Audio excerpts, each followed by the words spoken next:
გამარჯობა, მე ვარ დინა და თქვენ უყურებთ Billboard საქართველოს. Billboard ერთ-ერთი ყველაზე ძველი და გავლენიანი ამერიკული მუსიკალური გამოცემაა, რომელიც მსოფლიოს რამდენიმე ქვეყანაში გამოდის. მათ შორის საქართველოში. მეკითხვაში ორჯერ გიყვებით ქართულ და უცხოურ მუსიკალურ ინდუსტრიაში მიმდინარე სიახლეების შესახებ, რომელზეც Billboard საქართველოს ჟურნალისტები მუშაობენ. პატი სმითის ახალი მემუარები მუსიკის ფანებისთვის აუცილებლად წასაკითხ წიგნთა სიაშია. განსაკუთრებით მისი ბოლო 2010 წლის ნამუშევრის Just Kids-ის შემდეგ. წიგნის სახელწოდებით Bread of Angels, a memoir 4 ნოემბერს გამოვიდა და უკვე Amazon-ის ლიდერი ბესტსელერია. განსხვავებით Just Kids-ისგან, რომელიც დროის კონკრეტულ მონაკვეთს აღწერს, სმითი ბოლო ნამუშევარში ადრეული წლების ხელოვნებას უბრუნდება. იმ აღმოჩენებსა და შემოქმედებითობას, რამაც პატი სმითი ლიტერატურულ და მუსიკალურ კულტად აქცია. Billboard-ის საყვარელი მონაკვეთი წიგნში სმითის მომავალ მეუღლესთან, ფრედ სონიკ სმითთან პირველი შეხვედრის ეპიზოდია. წყვილმა ერთმანეთი 1976 წელს გაიცნო, როცა ფრედი MC5-ის გიტარისტი იყო. ამ ეპიზოდის გასაცხლება განსაკუთრებით ემოციურია. არტისტი ცხადად აღწერს თუ რას გრძნობდა იმ მომენტში, როცა მის სულიერ მეგობარს შეხვდა. მუსიკალურ პლატფორმებზე მიკანო ახალი სიმღერით სხვისი ყოფილა გამოჩნდა. მიკანო ტვილდიანი ნიუ-იორკში დაბადებული და ამჟამად თბილისში მოღვაწე მულტი-ინსტრუმენტალისტი, არტისტი და პროდიუსერია, რომელსაც აუდიო ინჟინერიის მიმართულებითაც აქვს მიღებული გამოცდილება. ჟანრობრივად მისი მუსიკა დენს, R&B-სა და ფსიქოდელიურ როკს აერთიანებს. არტისტის თქმით, სინგლის სხვისი ყოფილა 2024 წელს დაიწერა და პირად გამოცდილებაზეა დაფუძნებული.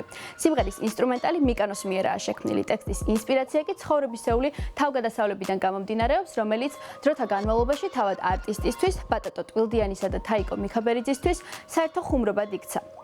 მოგვიანებით სამმა მეგობარმა გადაწყვიტა ეს ტექსტი სიმღერად ექციათ. მიკანომ და ბატატომ ვოკალი ჩაწერეს ერთობლივი ექსპერიმენტის შედეგად, კი დაიბადა სიმღერა სხვისი ყოფილა. უფრო ვრცლად სიმღერის ისტორიას წაიკითხავთ ჩვენს ვებგვერდზე billboard.com/g. მუსიკოსმა და ხმის რეჟისორმა დავით ხოსიტაშვილმა წიგნი კლასიკური მუსიკის ჩაწერის ხელოვნების ასპექტები გამოსცა, რომლის პრეზენტაციაც 1 ნოემბერს გაბრიაძის თეატრში გაიმართა.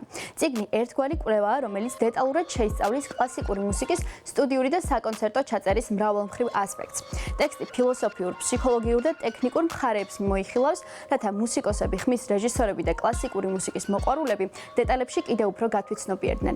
ნაშრომში განხილულია, როგორ შეიძლება მუსიკოსის ემოციური სტაბილურობა და ინტერპრეტაცია გამოვლინდეს სტუდიაში და როგორ უწყობს ხელს ამ პროცესს ტექნოლოგია. წიგნი კლასიკური მუსიკის ჩაწერის ხელოვნების ასპექტები ქართულ ინგლისურ ენაზე გამოიცა და ის როგორც ქართველი, ასევე უცხოელი მკითხველისთვისაც საინტერესოა, გამომდინარე იქიდან, რომ ამ თემაზე არც თუ ისე ბევრი სიღრმისეული კვლევა არსებობს. ტექნიკურ სახელმძღვანელოსთან ერთად წიგნში წაიკითხავთ სიღრმისეულ კვლევას იმაზე, თუ როგორ ერწყმის ადამიანის ემოცია და ტექნოლოგიები ბგერას, რომ ჩაწერის პროცესი არ არის მხოლოდ მექანიკური აქტივობა. ეს არის სულიერი და ინტელექტუალური მზაობა, სადაც ხმა აზრის მატარებელია. Soundgarden ოფიციალურად ჩაიყვანეს როკ-ენ-როლის დიდების დარბაზში. ჯგუფის ახალი სტატუსი ცერემონიაზე მსახიობმა და კომედიანტმა ჯიმ ქერიმ წარადგინა. მან ემოციური პირადი გამოცდილებით სავსე სიტყვით გაიხსენა, როგორ მოусმინა ჯგუფს პირველად კონცერტზე. ლოს-ანჯელესში Peacock Theatre-ის სცენაზე ქერი მაყურებელს გაუმხილა, რომ პირველად Soundgarden-ის წევრებს 1996 წელს შეხვდა, როცა Saturday Night Live უძღვებოდა და სპეციალურად თავად მოითხოვა, რომ შოუს მუსიკალური სტუმარი სწორედ ისინი ყოფილიყვნენ. ჯიმ ქერიმ ასევე გაიხსენა, რომ შოუს შემდეგ ჯგუფმა მას ერთ-ერთი ყველაზე ძვირფასი ნივთი აჩუქა Fender Telecaster-ის ელექტრო გიტარა 4-ვე წევრის, მათ შორის უკვე გარდაცვლილი ფრონტმენის კრის კორნელის ხელმოწერით. 2025 წლის როკ-ენ-როლის დიდების დარბაზში ასევე შეიყვანეს Outkast, Bad Company, Cyndi Lauper, The White Stripes, Chubby Checker და Joe Cocker. ღონისძიება პირდაპირ გადაიცა Disney Plus-ზე და მისი ნახვა უკვე შესაძლებელია პლატფორმის სტრიმინგ სერვისით. ტინდრა მულტი-ინსტრუმენტალისტი არტისტის სოფიკო გუმბრაძის სასცენო სახელია, რომელიც სხვადასხვა სახელოვნებო დარგში მოღვაწეობს. არტისტმა ცოტა ხნის წინ ტრეკი საჭე და მასზე შექმნილი ვიდეო გამოაქვეყნა, რომლის მუსიკა, ტექსტი და არანჟირებაც ავტორის მიერაა შექმნილი. ტრეკი საჭე შემოქმედებითი და ყოფითი გზის ერთგვარი მეტაფორაა, რომელიც შინაგან ბრძოლასთან ერთად განმეორებითი საწყისის თემებს ეხმიანება და იმავდროულად თვითშემეცნების პროცესს ასახავს. მოისმინეთ ტინდრას ტრეკი საჭე ყველა მუსიკალურ პლატფორმაზე.